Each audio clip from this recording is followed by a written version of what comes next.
London America থেকে এসে আমার দেশে পাড়া দিয়ে বলেই বাংলাদেশে এত কাদা এত ময়লা, তখন আর কারো কিছু হোক আর না হোক একজন বাংলাদেশি হিসাবে আমার মনের ভিতরে খুবই খারাপ লাগে। রূপমুক্ত সিলেট আর সবুজ সিলেট বানানোর জন্য আমরা এখানে আসছি।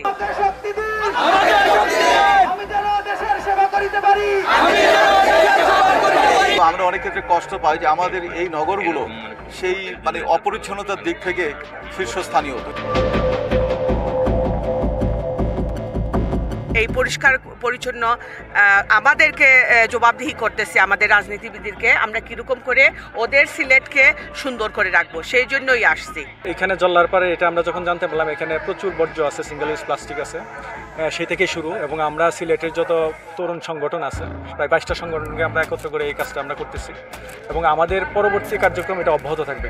আমরা অনেক ক্ষেত্রে কষ্ট পাই যে আমাদের এই নগরগুলো সেই অপরিচ্ছন্নতার দিক থেকে শীর্ষস্থানীয়। তো সেই যে আমাদের যে বদনাম রয়েছে সেই বদনাম থেকে মুক্ত হয়ে আমরা পৃথিবীর মধ্যে একটা উদাহরণ সৃষ্টি করতে চাই। সামষ্টিক প্রচেষ্টায় সব অর্জনই সম্ভব। নগরবাসীর কাছে এই বার্তা দিতে চাই, আমাদের সিলেটবাসীর একটাই সিটি কর্পোরেশন, একটাই নগর।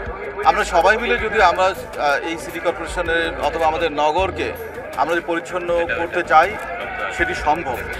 আমরা দুপাদিকের পার যে ওয়াকওয়ে রয়েছে সেটিতে পুরো ওয়াকওয়ের যে জায়গাটি নোংরা যে জায়গা, এটি আপনারা সবাই জানেন যে সিলেটে এখানে পর্যটকরা এখানে আসে সময় স্পেন্ড করে, কিন্তু এখানে যে পরিবেশটা সেটি আসলে মানুষের উপযোগী নয়। সেই জন্য আসলে এই জায়গাটা আমরা পরিষ্কার পরিচ্ছন্ন করছি এবং এই জায়গা থেকে বিশেষ করে হচ্ছে যে প্লাস্টিক পলিথিনের যেই ব্যবহারটা বা এটা যে পরিবেশকে দূষণ করছে সেই দূষণটা রোধ করার জন্য আমরা মানুষকে অ্যাওয়ারনেস করছি। আর আমরা এখানে আজকে যে স্বেচ্ছাসেবীরা কাজ করছি আমরা মূলতই প্লাস্টিক পলিথিন এগুলোকে আমরা এখান থেকে তুলবো এবং সেটি পুরো জায়গাটাকে আমরা পরিষ্কার করবো এবং আমাদের এই কার্যক্রমের মাধ্যমে আমরা সিলেটবাসীকে এই মেসেজটুকু দিতে চাই যে পরিষ্কার পরিচ্ছন্নতা রাখতে গেলে আমাদের সবারই কাজ করতে হবে এবং পলিথিন এবং প্লাস্টিক ব্যবহারে আসলে সবাইকে সচেতন হওয়া দরকার। সেটি যত আমরা সচেতন হব তাহলে আমাদের জন্য ভালো এবং পরিবেশের জন্য ভালো। এখানে আসলে এত নোংরা জায়গা, আমাদের তো মূলত কাজ হচ্ছে আমরা একজন স্বেচ্ছাসেবী, আমরা স্বেচ্ছায় কাজ করতে ইচ্ছুক।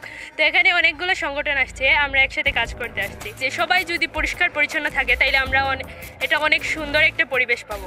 এবং এরকমভাবে সিলেট শহরের ওয়াটার বডি যেগুলি আছে সবগুলিকে আমাদের ক্লিন করার একটা পরিকল্পনা আছে এবং নগরবাসীকেও আমরা আমন্ত্রণ জানাবো আপনারা এই ওয়াটার বডিগুলির দিকে চোখ রাখুন, এগুলি ব্যবহার যতটুকু করা যায় করুন এবং এগুলি যেন অবৈধ দখল না হয় সেদিকে আপনারা আছেন, মিডিয়া আছেন, সবাইকে সচেতন রাখুন।